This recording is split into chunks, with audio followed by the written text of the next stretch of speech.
네, 안녕하십니까, 친구들. 1학년 한국사 첫 번째 수업을 드디어 선생님이 찍게 됐습니다. 지금 여러분들 보이는 화면은 여러분들 배움책 1페이지의 화면일 거예요. 그래서 여러분들 이 수업을 보실 때는 우리 배움책을 펴놓고 그리고 교과서를 옆에 둔 상태에서 어, 형광펜이나 그리고 필기할 수 있는 도구를 좀 두시고 수업을 들으시면 되겠습니다. 오늘 첫 번째 시간이기 때문에 우리 이제 교과서가 어떻게 구성이 됐는지를 먼저 조금 보여드리도록 할게요. 이게 한국사 1 교과서의 이제 그 목차라고 볼 수 있는데, 우리가 이제 1학기 동안 요 세 개의 큰 단원을 배우게 됩니다. 첫 번째 단원은 보면은, 이렇게 시대 순서로 가게 되죠. 이제 고대국가 선사시대부터 해서 삼국시대, 뭐 남북국 통일신라시대, 뭐 고려, 조선, 조선 후기 이렇게 가서 주로 이제 정치적인 면이 정리가 되어 있는 파트가 1파트고요. 두 번째 파트는 아, 대외 교류, 그렇죠. 다른 나라와의 관계, 그 다음에 경제나 수치, 뭐 세금 제도, 요런 내용들, 그리고 이제 신분제, 뭐 사회적인 어떤 제도들, 뭐 신분제, 이런 것들이 정리가 되어 있고요. 그 다음에 사상과 문화, 요렇게 정리가 되어 있는 게, 2단원이라고 볼 수 있겠고, 그리고 3단원 같은 경우는요, 예, 보시면, 이제 그 통상수교 거부 정책, 보니까 흥선대원군 나오는 바로 거기부터죠. 그래서 뭐 동학농민운동, 갑오개혁, 무슨 대한제국 이렇게 해서 일제강점기 전까지가 세 번째 파트다라고 볼 수 있습니다. 그래서 약간 우리 새로운 교육과정의 한국사 고등학교 교과서는 시대사와 우리가 이런 거를 이제 그 뭐 분야사라고 부르거든요. 그래서 분야별로 정리된 내용이 막 믹싱이 돼 있다. 그래서 조금 여러분들이 혼란스러울 수 있는 뭐 그런 가능성이 있다. 내용이 상당히 많아요. 그래서 일주일에 3시간씩 해서 한 학기 동안 끝내기에는 매우 좀 벅찬 감이 있다라고 좀 소개해 드릴 수 있겠습니다. 네, 오늘 첫 번째 시간이죠. 우리가 지금 수업은 주로 이 그 배움책을 기준으로 나갈 건데 배움책은 굉장히 압축되어 있습니다. 여기 보시면 내용 자체가 교과서의 내용을 굉장히 중요한 내용들을 압축한 형태로 돼 있어요. 그래서 선생님이 차시별로 유튜브 선생님 계정에다가 이렇게 올리면 여러분들은 그거를 수업 전에 이렇게 들으시고 필기를 선생님이 이렇게 뭐 형광펜을 칠했다 그러면 여러분들 마찬가지 형광펜 칠하고 뭐 필기를 하셨다. 여기 필기가 여기 있다 그러면 똑같이 필기를 해서 수업 시간에 오시면 되겠습니다. 예. 자, 그러면 본격적인 내용으로 한번 들어가 볼까요? 자, 선사시대의 전개와 국가의 형성이에요. 선사시대는 이제 역사시대의 반대말인데, 그러니까 문자로 된 어떤 기록이 남아있기 전이라는 뜻입니다. 한자어로 보면. 그래서 구석기 시대와 신석기 시대가 바로 이 선사시대에 해당이 돼요. 그 말씀은 다시 말씀드리면 청동기 시대가 되면 문자로 된 기록이 드디어 나타나기 시작한다. 그래서 역사 시대라고 불리는 시대가 청동기 시대부터이고 역사 시대의 이전 시대를 먼저 선자를 써서 역사 시대 이전이다 해가지고 구석기 신석기 시대를 일컫는 그런 표현이다라고 생각하시면 되겠습니다. 중학교 때 우리가 이제 자세히 배웠기 때문에 되게 간략하게 배우고 넘어갈 거예요. 구석기 시대는 여러분들 아시는 어, 정말 그 오래된 돌을 가지고 그 공통점은 석기 시대죠. 돌을 가지고 도구를 만들었는데 구석기 시대는 그것을 떼서 그죠? 그래서 우리가 뗀석기라고 하죠. 파편을 뗐기 때문에 단면이 조금 울퉁불퉁하지만 신석기 시대가 되면 이것이 발전하게 되면서 돌을 갈게 되죠. 그래서 간석기란 표현을 쓰게 되고 그래서 표면이 맨질맨질하다라는 걸 알 수가 있습니다. 대표적인 이 도구는 뗀석기, 주먹도끼죠. 주먹으로 여기를 이렇게 잡으면 그죠? 이걸 도끼처럼 활용할 수 있는 주먹도끼고 구석기 시대에는 동굴이나 막집, 대충 지은 집에서 뭐 비바람만 피하는 그 정도로 해서 이동 생활을 계속했다. 이동 생활을 했다는 거는 아직 농사를 짓지 않았다는 것이죠. 채집 경제였다는 것이고요. 신석기 시대가 되면 드디어 뭘 시작하냐? 그렇죠. 농사를 짓기 시작하고요. 그리고 가축을 기르기 시작합니다. 그러다 보니까 정착할 수밖에 없게 되었고 이 정착을 하면서 집을 짓게 되는데 그것을 움집이라고 한다라고 움집이 어떤 식으로 생겼는지는 이 선생님이 지금 바로 그냥 한번 그려볼까요? 땅이 이렇게 있으면 움집은 땅을 이렇게 판 거예요. 파고 여기에 어떤 기둥을 세운 다음에 대충 나무 뭐 이렇게로 이 위에다가 뭐냐면 지붕을 이렇게 덮은 거죠. 지푸라기 같은 걸로 해서. 그러면 어떤 형태가 되냐? 사람들은 여기 이렇게 누워가지고 잠을 자는 거예요. 예를 들면 이게 움집이라고 하는 것이다. 그러면은 예를 들어 시간이 지나면은 뭐 위에 덮은 뭐 지푸라기나 나무는 썩어 없어지겠지만 이렇게 바닥을 판 흔적이 남고 가운데 추우니까 뭘 피웠겠니? 불을 피웠겠죠. 불을 피운 흔적이 남아 있는 거예요. 그러면은 이 위에 이제 시간이 지나면은 뭐 흙이 쌓이고 그렇겠지만 발굴을 했을 때 이런 형태의 정사각형, 직사각형 형태의 어떤 땅이 파여져 있고 여기에 불을 핀 탄화된 흔적이 있다. 그러면 이게 신석기 시대 움집터라는 것을 알 수가 있는 것이죠. 그리고 이때는 강가나 바닷가에 살아서 주로 이제 강가나 바닷가에는 뭐가 많았겠니? 뭐 물고기도 많고 여러 가지가 많지만 우리가 인간이 굉장히 손쉽게 잡을 수 있는 것들, 도망가지 못하는 애들, 얘네가 바로 조개들 아닙니까? 조개들. 그래서 이 조개를 캐가지고 먹었는데 그러면은 이제 우리가 조개구이집을 가도 이 껍질이 엄청 많이 나오잖아요. 그래서 그 껍질을 한 곳에 분리수거를 한 게 이렇게 쌓이게 되는데 그런 흔적들을 보면은 이게 신석기 시대의 사람들이 살았던 곳이다라는 것을 알 수 있다는 것이죠. 그죠? 자, 이제 시대가 더 지나서 청동기 시대가 되면 이런 최초로 금속으로 만든 도구를 만들기 시작하는데 청동기 시대에 우리 한반도 지역에서 많이 출토되는 게 비파형 농검이죠. 그래서 중국의 뭐 악기, 비파라고 하는 악기, 뭐 여러분들 바이올린 비슷하다고 생각하시면 돼요. 그 비파를 닮았다 해서 비파형 농검이라고 하고, 거친 무늬 거울, 무늬가 살짝 거친, 이런 것들이 제작이 되었다. 예, 아까 신석기 시대에 토기 얘기를 안 했네요. 빗살 무늬 토기는 너무 잘 아시죠? 빗살 모양의 무늬가 있는 토기, 빗살 무늬 토기. 근데 선생님 바닥이 이렇게 삐죽한데 이걸 어떻게 세웠을까? 주로 산대가 강가나 바닷가기 때문에 뭐가 많겠니? 모래가 많았다. 그래서 모래를 이렇게 파묻기 되게 좋은 형태로 돼 있죠? 그러면은 고정되기가 쉽기 때문에 바닥이 뾰족하다 이렇게 생각하시면 되겠습니다. 청동기 시대 대표적인 유물 잘 기억하셔야 돼요. 비파형 농검 시험에 엄청 많이 나오죠. 이게 이제 혈기 시대로 가게 되면 세형 동검, 요렇게 날렵한 모양의 동검으로 바뀌게 된다. 예, 발전한다는 얘기죠. 그리고 여기 고인돌, 우리 너무나 잘 아시는 요 밑에 이제 이렇게 시체를 땅 밑에 매장을 하고 그 위에 이제 엄청나게 큰 돌을 이렇게 올려놓는 형태가 이제 고인돌이다. 이렇게 보시면 되겠습니다.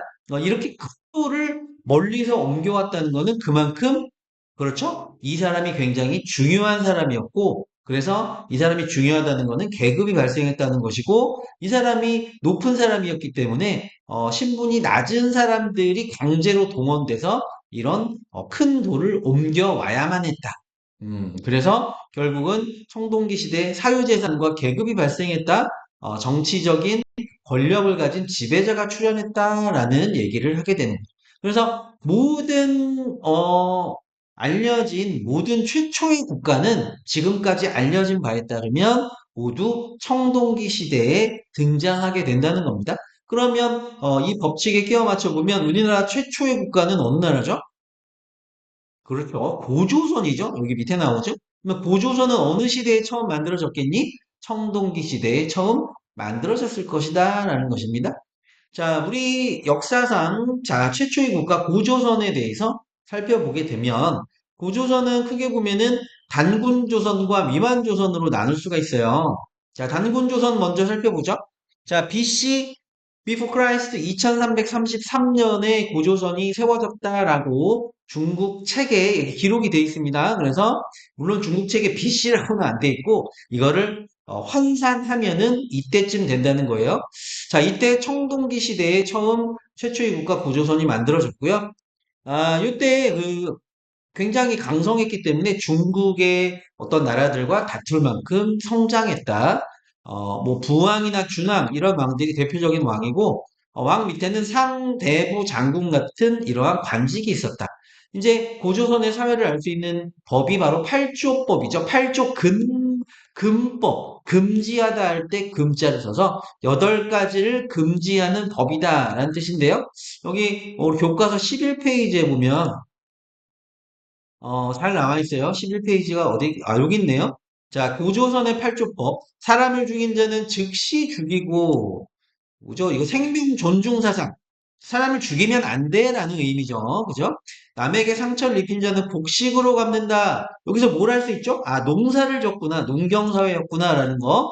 복식으로 갚는다는 거는 사유재산이 벌써 이 당시에 있었다는 걸 알 수 있고, 자, 도둑질한 자는 노비로 삼는다. 여기서 노비에서 알 수 있는 거, 계급이 발생했구나라는 거 알 수 있어요? 자, 만약에 용서받으려면은 한 사람마다 50만 전 돈을 내야 됐다. 여기서 화폐가 사용됐다는 걸 알 수 있고요. 내 돈 저 사람한테 준다.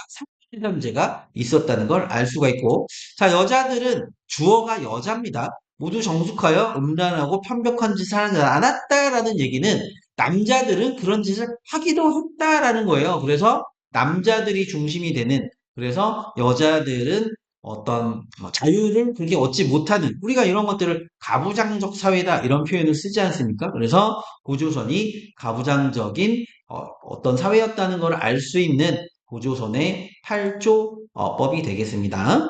그 중에서 이제 우리 배움책에는 요 내용만 나온 거예요. 여러분들은 이렇게 보면은 여기서 중요한 것들을 좀 교과서에 표시를 좀 하시면 좋겠죠? 예를 들면은 전 페이지에 빗살무늬 토기, 물론 우리 교재에 나와 있긴 하죠. 뭐 주먹도끼, 세형동법은 여기 나와 있네요. 날렵하게 이렇게. 여기 이제 비파형동법은 요렇게 악기처럼 요렇게 생겼고, 그죠? 자, 그리고 여기 보면 고조선 팔조법 이런 것들 잘 형광펜으로 표시를 해두면 좋겠다. 선생님도 한번 해볼까요? 자, 형광펜으로 이렇게 표시를 해두시면 좋겠다라는 것입니다. 시험에 이런 거 많이 나오잖아요. 이런 거. 다음과 같은 도구가 제작된 시기에 있었던 사실로 옳은 게 뭐냐? 이거 비파형 동검이구나. 아니면은 여기 있는 탁자식 고인돌이 나올 수도 있고. 그래서 교과서에서는 주로 뭘 보셔야 되냐면 여기에 있는 자료를 잘 보셔야 된다라는 겁니다. 네, 자료를 꼭 잘 봐야 된다라는 것이죠. 선생님이 대충 이렇게 했지만 여러분들 교과서에 좀 예쁘게 이렇게 조금 형광펜을 치고 필기를 했으면 좋겠어요. 자, 고조선. 다음 이 고조선 단군조선이 이제 위만조선으로 넘어가는데 위만이라고 하는 사람이 중국에서 살다가 넘어갔다는 거예요. 우리 교과서에 보면 그 내용이 잘 나오죠? 어디 갔니? 이때 이제 중국은 진나라가 한나라로 교체되던, 이렇게 되면 이제 여러분들 좀 복잡해서 중국 역사가 되게 복잡하거든요. 중국 최초의 통일 국가가 진나라 시황제는 다 아시죠? 그리고 이제 그게 한나라로 교체될 때 전쟁이 막 일어나고 이러니까 교포 2세였던 위만이 아우 중국 너무 시끄러워 해가지고 어디로 넘어온 거예요? 바로 고조선으로 넘어왔다. 그래서 이제 준왕 당시에 고조선의 왕을 몰아내고 스스로 왕이 되었다는 겁니다.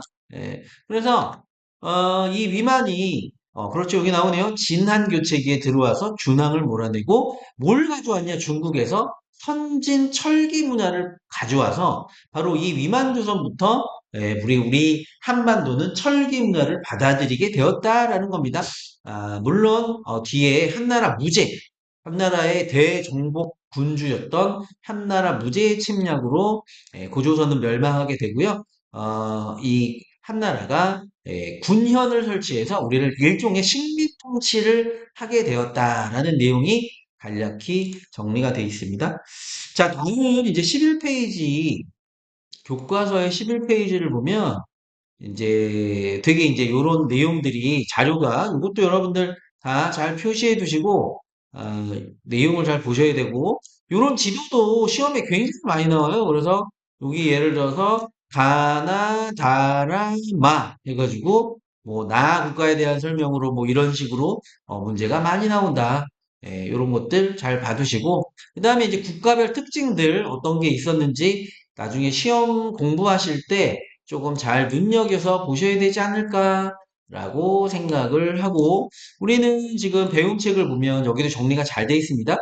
자, 지도에서 보면 부여, 고구려, 옥저, 동해, 삼한, 마한, 진한, 변한 이 세 개의 한자가 붙은 나라를 삼한이라고 부른 거예요. 그래서 이제 우리가 뭐 대한민국 할 때 한나라 한자를 쓰는데 이 한자가 어디서 이제 보셨나? 이렇게 생긴 한자인데, 그걸 또 어디서 많이 보셨죠? 이렇게 돼서, 이렇게, 지금, 이렇게. 그래서, 요게 대한민국 할 때, 바로 한자인데, 이 삼한의 한자가 마한, 진한, 변한의 한자를 따온 거다라는 거고, 자, 뭐 부여부터 한번 특징을 한번 보면요. 부여는 만주의 숭화강 유역에 여기 숭화강이 있죠. 송화강이라고 부르는 강에서 이제 이게 우리가 지금 뭐 만주라고 하는 그쪽이죠. 그래서 농경 농축을 주로 했다. 오부족 연민체. 그래서 여기 있는 나라들을 우리가 연민왕국이라는 표현을 쓰는데, 그러니까 부족장들이 다스리는 부족들이 연맹을 해서 왕을 뽑았다. 약간 이런 개념이라고 보시면 되겠습니다. 그래서 부여에는 5개 부족이 있었고 그 부족장들을 가라고 불렀는데 이 부족장 세력인 가가 국왕을 선출했다. 그 가들은 가축의 어떤 이름을 따서 마가, 우가, 적, 국가라고 했다. 그래서 말, 소, 돼지, 개예요. 그래서 점점 크기가 어떠니? 여기 얘가 크고 일로 갈수록 작아지는 거죠. 그래서 부족의 규모를 어떤 짐승의 크기에 빗대서 표현을 했다라고 보시면 되겠습니다. 됐다 시험에 많이 나오죠. 마가, 우가, 저가, 부가 이런 것들 여러분들 잘 기억하시면 좋겠습니다. 선생님이 여기다가 밑줄을 막 치고 그러고 안 그런 이유는 뭐냐면 여기 배운 책의 내용은 사실은 다 되게 중요한 거라서 엑기스만 뽑아놓은 거라 전부 밑줄을 쳐야 돼서 선생님이 그냥 간략하게 되게 중요한 거든 그 중에 더 중요한 거는 이렇게 형광펜을 칠했다 이렇게 이해하시면 되겠습니다. 따로 이렇게 밑줄 치거나 하진 않을게요. 자, 그리고 고구려는 이제 부여에서 내려와서 고구려의 지배층이 됐죠. 그래서 이 고구려를 세운 사람이 고주몽 아닙니까? 이 주몽이 부여에서 내려와서 건국을 했고, 고구려도 마찬가지 부여처럼 5개 부족이 연맹을 한 연맹체였다. 그래서 그 부족장들이 모여서 한 회의를 제가회의라고 한다. 이런 것들 잘 보시고, 그 밑에 있는 옥저우 동해는 이 고구려가 계속 괴롭혀가지고 어떤 큰 국가로 성장하지 못했다는 거죠. 옥저 같은 경우는 이제 공통점이 있고 차이점이 있는데, 자, 옥저와 동해는 연맹체 국가로 발전 못하고, 다시 말하면 부족장들이 연맹을 해서 중앙에 왕을 뽑아야 되잖니? 근데 이 옥저나 동해는 왕이 없었어요. 그만큼 국가의 발전 속도가 느렸다. 결국은 고구려에 흡수됐다는 얘기죠. 자, 옥저나 동해에는 이제 정치적으로 지배자의 이름을 뭐라고 했냐? 읍군이나 삼로라고 했습니다. 자, 왕이 없었다는 건데, 여기 보시면 이 두 나라가 매우 정치 형태가 같았어요. 그래서 정치가 옥저와 동일하다. 그러면은 동해의 정치적 지배자도 읍군 삼로이고 왕은 없었다. 똑같다는 거죠. 이렇게 정리를 해주시면 좋을 것 같고, 그렇습니다. 결국 이 두 나라는 고구려한테 계속 학교폭력을 당하다가 고구려의 복속이 되었다. 식민지가 되었다. 뭐 고구려 땅이 되었다. 이렇게 이해하시면 되겠고 자, 가장 이제 남쪽에 지금 현재 대한민국의 어떤 전체 영역이라고 볼 수 있는 마한, 변한, 마한, 진한, 변한. 바로 이제 이 마한이 백제가 되고 진한이 신라가 되고 변한이 가야가 되잖아요. 그래서 삼한 같은 경우는 마한, 진한, 변한 세 나라의 연맹체 국가라고 볼 수 있다는 것이고, 자, 정치적으로는 부족장의 세력이 큰 신지라고 했고, 작은 애들을 읍차라고 했다. 그러니까 여기 있는 옥저하고 옥저동이랑 헷갈립니다. 얘는 읍군 삼로라고 불렀고요.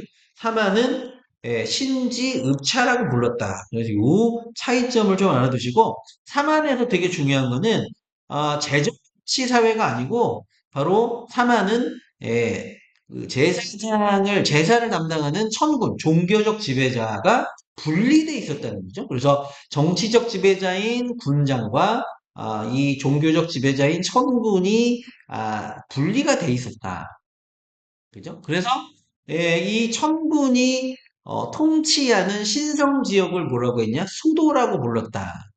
그래서 뭐 죄인이 이 신성 지역 소도로 막 도망가. 그러면은 여기 있는 군인들이 군사들이 와서 걔를 잡아갈 수가 없어요. 여기는 신성 지역 소도이기 때문에 그랬다는 것이죠. 뭐 이런 내용들 중학교 때 여러분들 잘 배우셨겠지만 한 번 더 정리를 해봤습니다. 다음 3국으로 가면 내용이 되게 많아져요. 그래서 여러분들 복습 잘 하시고 필기도 좀 꼼꼼히 잘 하셔서 큰 문제가 없도록 했으면 좋겠다라는 정도까지 말씀드리고 오늘 수업은 여기서 끝내도록 하겠습니다. 안녕.